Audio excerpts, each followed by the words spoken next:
Hi, my name is Matt. I'm putting this video on YouTube.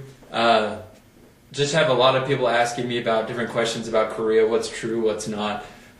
Pretty well versed in Korea, lived over there a couple of years, go there almost yearly. Korea is pretty much my second home. I speak Korean, I love the culture, have people there, have adoptive parents over there. You know, just love it. So I kind of put together a list of things that really seem to be a lot of things that people are wondering about and are commonly kind of a little bit of a misconception about Korea and teaching English in Korea. Teaching English in Korea is a huge thing. Right now there are like 40,000 teachers over there, and so these are some things you should be aware of, and some good things, some bad things, maybe things you wouldn't hear anywhere else. So I'll tell you this. I'll start off with the biggest thing.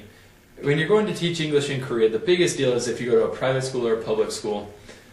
Public school, you always know what you're going to get. It's like plain vanilla. You know the salary you're going to get, you know what you're going to be doing, pretty much everything. However, the pay is lower, and you may end up, and you can't really choose the place you want to go to. So there are a couple downsides to it, and it's kind of just plain vanilla. Private schools, you can be in an extremely nice private school, top of the line, kids just outstanding, curriculum great, everything, or you could end up in a lower end school. Which can be a problem. You really should try to end up in a reputable school. Some agencies will just dump you in, some bottom line schools, and the problem is you can't have some owners of schools who aren't honest, then don't pay your wages. It really was a bigger problem in the early 2000s and 90s and things. So there is stuff like that even today, but it's really few and far between. Make sure you're working with an agency that's reputable, that works with reputable schools. And the biggest thing now is work with an agency that can help you after you're in the school. Not necessarily with day-to-day life, but if you have a problem, make sure you can go back to them. Because the agencies can actually report the schools to the Korean Ministry of Education, which is a big deal. Those schools can get in trouble now. So it's really fewer and farther between, but there is still some, dishonest type situations. So be aware of that, but it's getting a lot better. Next, everyone gives free housing. Just be aware it's very different than American housing. It's not a one-bedroom apartment like you think here. Maybe the one bedroom will have the kitchen be part of that, and just a bathroom off to the side. It'll be fairly small, but just be ready for it. It's not substandard living. Korea's the 13th most powerful country in the world. It's not like you're living in a third world country, but it is different than America, so be ready for that. Usually don't have a dryer, could or could not have a washer in it, don't have ovens. Korean houses, no Koreans really have ovens, so be ready for that. Here's one thing. The people in Korea, at first, can seem rude. They're very blunt people. However, I'll tell you that I enjoy Korean people immensely. They're wonderful people. Many of my best friends are Koreans. If you get past that exterior, shell or whatnot, it's a great culture. I love them. There's a thing called jung in Korea, which is brotherly love, which people really go out of their way to help each other. You can call your friend, say, hey, I'm in your area, make me some dinner, I'll stop by, and they do it. It's just the way you are. You go meet your friends in Korea, they'll try to buy you everything. They're such wonderful people. And along with the people there, people always wonder about Korea being safe and how they respect it, how they look at Americans and things. I'll tell you a story here. I was with my wife in Korea one time, and she left her purse in a taxi. And it had our passports, had our money, had our plane tickets, had everything in it, right? We were freaking out because there are over 30,000 taxis in Seoul, Korea. We were at Seoul at the time. And so we were just freaking out, wondering what to do, calling all around, trying to figure. We didn't know actually if we left it in the taxi or on a subway line. We had no clue where it was. We ended up having to call the embassy, and they're saying you're going to be stuck here, and for a couple more weeks, and everything was crazy. We're actually, I think, on our way. We only had a few more days till we were leaving to America. Well, anyways, we got the idea. We called her American cell phone in the purse. And it ends up the taxi company was there waiting for our call. We called them and said, hey, we have everything. Come meet us. And they guided us there. I got in another taxi, explained where this taxi company was. They brought us there. Everything was in our purse. and very thankful for that guy. That's just common practice in Korea. You don't really worry about things being stolen. It's more, I was worried about it being lost. You don't really worry about people stealing things. You don't worry about safety along those lines.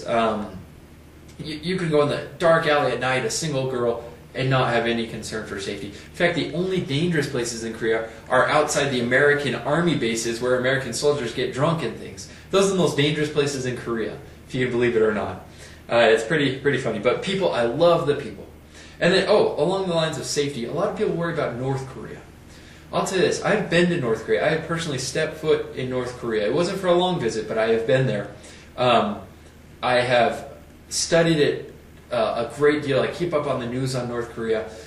It's funny, if you go to South Korea, North Korea is almost a non-issue. If you ask South Koreans what they think about North Korea, they go, I just don't, they just don't care about it. Do you know why? Because North Korea only barks really loud when it needs foreign aid. When it receives it, it's quiet. There's not really a big threat of North Korea invading South Korea. And if there ever was, there are 30,000 plus American troops in South Korea, and missiles from Japan and South Korea pointed there. I think that North Korea would cease to exist if it even ever tried to really do anything. So, like I said, I would travel into North Korea. It's a weird country, very different, hermit kingdom. But as far as being dangerous in the South, I'm not worried about that. Next thing, a lot of teachers really don't know about the lay of the land in Korea.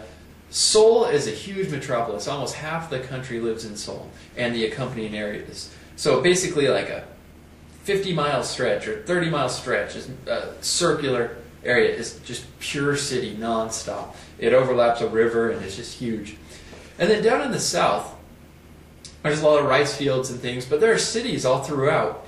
And a small city in Korea may be considered a large city elsewhere. Let's say a city the size of Denver or Salt Lake or one of that size would be a small city there. So you'll have cities of 2 million, 3 million people spread other places in Korea. And so teaching outside of Seoul is not a bad thing. There are other cities there too. There's even countryside positions. So there's good places all over. Here's one thing you need to be aware of. A lot of people tell you can save tons of money while you're in Korea. You can and you can't. Depends on who you are. If you're a person who saves money well in America, you could probably do it there. I think you could save $500 to $1,000 a month if you really, really try. The average teacher will go over and want to adventure. They'll spend their money, they'll travel to Japan, they'll travel all around Korea. And then here's another downside. Sometimes the Korean won slips below the American dollar. Like it is just barely right now, but it's gone far below. It's actually gone above the American dollar as well. It kind of swaps back and forth. So depending on when you go, your money that you receive there when you come back to America can be essentially more or less. But you have to be aware of that. Not a lot of people tell you that. Then one thing you also have to know is you don't get paid till your first paycheck there, obviously, which is a month after you start. So you need some money on your own when you go there. On top of the fact that a lot of people will ask you to buy your own plane ticket and reimburse you once you go there. And so just know that you will have some money coming out of your own pocket at the beginning. However, it's paid back. A lot of people don't tell you that. Another annoying thing that can be annoying is the application process. You have to pay about $110 of your own money to get over there, between the visa fee, the apostille, the background check, your transcripts. You are going to be doing quite a bit of work and paying some money. Now, is that worth it to go over there for a year? That's your decision. I think it is. But just know you're going to have some time, probably a month before you go to Korea, and a lot of documents to go through. So